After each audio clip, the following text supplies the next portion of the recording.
दोस्तों, बचपन के हमारे दिन कितने बेहतरीन होते थे, जहाँ ना एंड्रॉयड मोबाइल, ना इंटरनेट और ना ही कोई OTT ऐप्स होते थे। होता था तो बस घर में एक टीवी और एक एंटीना। जब स्कूल से आते तो सीधा स्कूल बैग रखकर टीवी के आगे बैठ जाते और उस पे आने वाले कुछ गिने चुने टीवी शोज देखने लगते और साथ में भगवान से बस यही प्रे करते कि लाइट ना चली जाए, क्योंकि उस समय अगर किसी टीवी शो का कोई एपिसोड मिस हो जाता तो हम उसे दोबारा मोबाइल वगैरह पर देख ही नहीं पाते थे, क्योंकि उस समय तो OTT ऐप्स हुआ ही नहीं करते थे। हमारे बचपन में टीवी पर कई magical and horror TV shows जैसे कि शाकालाका बूम बूम, सोन परी, कोई है, आहट, करिश्मा का करिश्मा, अक्कड़ बक्कड़ बम्बे बो आया करते। इन टीवी शोज को हम सिर्फ देखते ही नहीं बल्कि इनको जीते भी थे और इन मैजिकल टीवी शोज को देखकर उनके जादू को सीखने की एक बार कोशिश जरूर किया करते और मन ही मन सोचते कि काश अगर हमारे पास भी ऐसा जादू होता तो हम ना जाने क्या क्या करते। मुझे आज भी याद है कि मैं बचपन में बस यही सोचता था कि जल्दी से वीकेंड्स आ जाएं, क्योंकि उस समय हमारा फेवरेट हातिम टीवी सीरियल को स्टार प्लस पर सिर्फ संडे को ही दिखाया जाता था। हातिम एक फैंटेसी एंड एडवेंचर से भरा टीवी शो था। इसे स्टार प्लस पर ओनली वीकेंड्स पर ही टेलीकास्ट किया जाता था। ये टीवी शो 26 दिसंबर 2003 को स्टार्ट हुआ एंड 12 दिसंबर 2004 को एंड भी हो गया और इस सीरीज के सिर्फ 47 एपिसोड ही थे। 47 एपिसोड का ये टीवी शो उस समय का मोस्ट पॉपुलर टीवी शो था, जिसे हर कोई देखना काफी पसंद करता था। इस शो में हातिम का मेन कैरेक्टर राहिल आजम ने प्ले किया था और उनकी इस रोल को आज भी हम सब बहुत याद करते हैं। इतना अच्छा शो होने के बाद भी और सभी का फेवरेट होने के बाद भी आखिर ये शो सिर्फ 47 एपिसोड में क्यों खत्म हो गया? आइए इसे जानने से पहले हम सब मिलकर इस शो की कंप्लीट स्टोरी को फिर से एक बार ध्यान से सुनते हैं। तो हमारी कहानी की शुरुआत में हमें यमन नाम का एक राज्य दिखाया जाता है, जहाँ के राजा के घर एक पुत्र जन्म लेता है और यही हमारी इस कहानी का मेन हीरो हातिम होता है। फिर हमें जफ़ार राज्य का काला महल दिखाया जाता है। इस राज्य की मलिका ने भी आज एक बेटे को जन्म दिया है, लेकिन इस बच्चे के दिल की धड़कन पैदा होते ही रुक जाती है और ये बच्चा मर जाता है। राजा का एक सलाहकार भी होता है जिसका नाम नजूमी है और नजूमी काफी शैतानी शक्तियां जानता है और वो हमेशा से ही पूरे संसार पर राज करने की चाह रखता है। अपनी इसी इच्छा को इस बच्चे के थ्रू पूरी करवाने के लिए नजूमी इस बच्चे को अपनी शैतानी ताकतों से फिर से जिंदा कर देता है। फिर हमारे राजा साहब देखते हैं कि अरे बच्चा तो मरा ही नहीं, वो तो जिंदा है।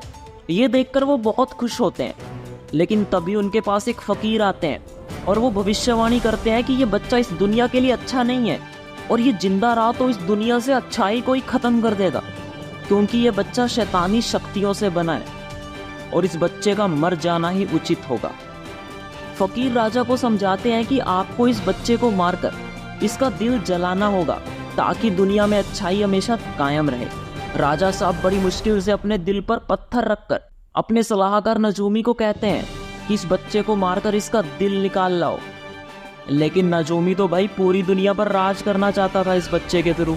वो यहाँ राजा के साथ एक खेल खेलता है और नजूमी राजा के सामने एक मरे हुए खरगोश का दिल लेकर चला जाता है और राजा को उसे बच्चे का दिल बताकर उनके सामने इस खरगोश के दिल को ही जला देता है। फिर नजूमी बच्चे को दूर लेकर कहीं चला जाता है और उसे पालने पोसने लगता है और बच्चे का नाम दज्जाल रखता है और यही दज्जाल बड़ा होकर इस कहानी का मेन विलन बनता है। इधर अब दज्जाल भी काफी सालों बाद बड़ा हो जाता है और उधर हमें हमारा फेवरेट हातिम का भी बड़ा रूप देखने को मिलता है। हातिम की मुलाकात शहजादी जैस्मिन से होती है और फिर वहीं हातिम की मुलाकात जैस्मिन के अंगरक्षक होबो से भी होती है, जिसके कान थोड़े से बड़े दिखाए जाते हैं। कुछ दिनों में हातिम और जैस्मिन आपस में प्यार करने लगते हैं और दोनों की शादी भी तय हो जाती है। यहाँ अब नजूमी दज्जाल को उसके असली मम्मा पापा से मिलवाने महल ले जाता है और दज्जाल उन दोनों की बड़ी बेरहमी से जान ले लेता है। दज्जाल अब बड़ा होकर बुराई के रास्ते चलना स्टार्ट हो जाता है। दज्जाल को अब ये पता चलता है कि अगर उसे पूरी दुनिया पर राज करना है ना, तो उसे एक नेक दिल और अच्छाई के रास्ते पर चलने वाली लड़की से शादी करनी होगी और उस साफ दिल वाली लड़की को अपने मन से ही इस शादी को करना होगा।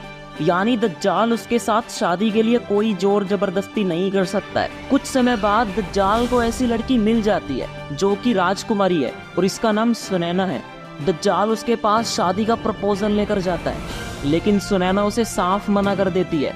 और यहाँ दज्जाल गुस्से में आकर सुनैना के भाई सूरज को पत्थर का बना देता है और वो सुनैना को 7 महीनों का टाइम देता है। अगर वो 7 महीनों में अपनी मर्जी से दज्जाल से शादी नहीं करेगी तो उसका भाई हमेशा के लिए पत्थर का ही बना रह जाएगा, यानी वो कभी भी इंसान नहीं बन पाएगा। लेकिन सुनैना यहाँ किसी और राजकुमार से प्यार करती है और उसी से शादी करना चाहती है। सुनैना सारी बात उस राजकुमार को बताती है। वो राजकुमार इसका सॉल्यूशन निकालने के लिए हातिम के पास चला जाता है, क्योंकि हातिम के बहादुरी के चर्चे उस समय हर कोई करता था और हातिम उनकी सारी बातें सुनकर उनकी मदद के लिए तैयार हो जाता है। हातिम को एक जादूगर बताता है कि सुनैना के भाई सूरज को ठीक करने का बस एक ही तरीका है कि तुमको एक रास्ता तय करना होगा और तुम्हें 7 सवालों के जवाब ढूंढने होंगे। यहाँ हातिम की शादी जैस्मिन से हो रही होती है, लेकिन वो शादी को बीच में ही छोड़कर इन 7 सवालों का जवाब ढूंढने के लिए एक रोमांचक सफर पर निकल पड़ता है। जाते समय हातिम शहजादी जैस्मिन से वादा करता है कि वो सब ठीक करके जल्द ही उसके पास वापिस आ जाएगा। जैस्मिन यहाँ हातिम के साथ अपने अंगरक्षक होबो को भी साथ भेज देती है और हातिम का हमेशा ध्यान रखने का उसे हुक्म देती है। होबो और हातिम अब घोड़े पर सवार होकर अपनी यात्रा पर निकल पड़ते हैं। हातिम अपने साथ अपनी स्पेशल पावर वाली तलवार भी लेकर जाता है।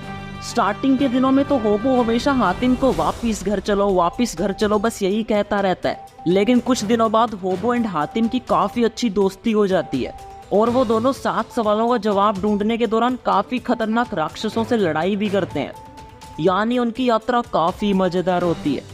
आप अब आराम से स्क्रीन को पॉज करके उन सब 7 सवालों को देख सकते हैं जिनका जवाब हातिम ढूंढ रहा है। कुछ महीनों में हातिम और होबो फाइनली मिलकर इन सभी 7 सवालों का जवाब ढूंढ लेते हैं। इनकी यात्रा में हमें काफी दिलचस्प अलग अलग कहानियां भी दिखाई जाती है और हातिम हमेशा अच्छाई का साथ देकर बुराई खत्म करते रहता है। अब हातिम को 7वें सवाल के जवाब के साथ ये भी पता चलता है कि दज्जाल और हातिम की मौत एक दूसरे के हाथों ही होगी। हातिम दज्जाल को खत्म करने के लिए खुद भी मरने को तैयार हो जाता है। फिर हमें हातिम और दज्जाल की भयानक लड़ाई दिखाई जाती है और लड़ाई के अंत में दोनों ही मर जाते हैं। हातिम ने हमेशा अच्छाई का साथ दिया होता है, इसलिए हातिम फरिश्तों की मदद से वापस जिंदा हो जाता है और यहाँ सुनैना का भाई भी पत्थर से वापस इंसान बन जाता है और सुनैना अपने राजकुमार के साथ खुशी खुशी रहने लगती है। हातिम होबो के साथ वापस अपने महल लौट जाता है और हातिम की शादी भी जैस्मिन के साथ हो जाती है। तो इस तरह 47 एपिसोड में ये प्यारी सी कहानी यहाँ खत्म होती है। उस समय ये टीवी सीरियल बहुत पॉपुलर था और फैमिली में सब लोग एक साथ बैठकर इस टीवी शो को देखा करते थे।